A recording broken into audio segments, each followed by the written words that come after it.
రైతు లేనిదే రాజ్యం లేదని రైతులను ఆదుకునేందుకు కాంగ్రెస్ ప్రజాప్రభుత్వం రైతులు పండించిన పంటలకు గిట్టుబాటు ధర కల్పిస్తుందని పరకాల ఎమ్మెల్యే రేవూరి ప్రకాష్ రెడ్డి అన్నారు. ఆదివారం సంగెం మండల కేంద్రంలోని షాపూర్, సోమలతండ గ్రామాలలో పీఏసీఎస్ కాపుల కనపర్తి ఆధ్వర్యంలో ఏర్పాటు చేసిన వరిధాన్యం కొనుగోలు కేంద్రాన్ని జిల్లా అడిషనల్ కలెక్టర్ సంధ్యారాణితో కలిసి పరకాల ఎమ్మెల్యే రేవూరి ప్రకాష్ రెడ్డి ప్రారంభించారు. రైతులు దళార్లను ఆశ్రయించి మోసపోవద్దని, కొనుగోలు కేంద్రాల్లోనే ధాన్యం విక్రయించి మద్దతు ధర పొందాలని ఎమ్మెల్యే కోరారు.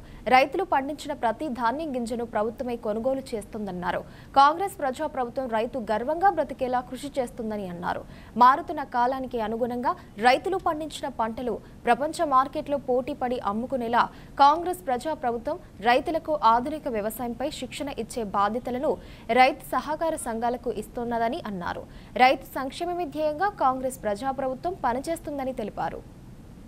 దిగుబడి దగ్గర మొదలు పెడితే వాళ్ళకి కావాల్సిన ఆధునిక సౌకర్యాలు ఏర్పాటు చేయడంతో పాటుగా అదేవిధంగా వాళ్ళకి నాలెడ్జ్ కూడా అందించి, అంటే తక్కువ ఖర్చుతోటి అధిక దిగుబడి ఏ విధంగా పెంపొందించుకోవాలి, భూసారం ఏ విధంగా రక్షించుకోవాలి, అదేవిధంగా మార్కెట్ కూడా నీకు 10 రూపాయలు రావాలంటే ఎక్కడికి పోతే మార్కెట్ వస్తుందని ఒక వరకు కూడా సొసైటీ చేయవలసిన బాధ్యతలు ఉన్నాయి. అందులోంచి మొన్న కలెక్టర్ గారు, అడిషనల్ కలెక్టర్ గారు మేమందరం కూర్చొని దీని మీద ఒక ప్రోగ్రాం కూడా చేస్తున్నాం. రేపు సోమవారం కూడా 2 జిల్లా కలెక్టర్లు కూడా ఈవినింగ్ 5 o'clock మళ్ళీ సపరేట్ మీటింగ్ పెట్టుకున్నారు. ఎందుకంటే పాత పద్ధతుల్లో పోతున్నాం. ఒకసారి 2020, 18 వేస్తే దిగుబడి ఎక్కువ వస్తుంది, పెరుగుతుంది దిగుబడి. కానీ ఇప్పుడు మారుతున్న ఆర్థిక ప్రపంచంలో ఆర్గానిక్ డిమాండ్ పెరుగుతున్నది, పెస్టిసైడ్స్ తోటి వేసిన వాటి డిమాండ్ తగ్గిపోతున్నది. కొన్ని రోజులైతే కొనేవారు కూడా దొరకని పరిస్థితి వస్తుంది. ఆ పరిస్థితి ఎదుర్కొన్న తర్వాత అప్పుడు మనం కళ్ళు తినడం వల్ల అప్పటికే రైతులు మన వాళ్ళు చాలా నష్టపోయే పరిస్థితి వస్తుంది.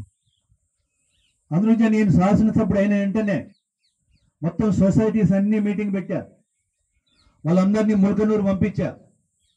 ములకనూరు సొసైటీ ఏ విధంగా పనిచేస్తుందో చూడండి అని అన్నాను. నా సొంత డబ్బులతోటి బస్ కిరాయి పెట్టి, అంతేనా పోయినా వాళ్ళతోటి నేను కూడా తిరిగిన మొత్తం సొసైటీ.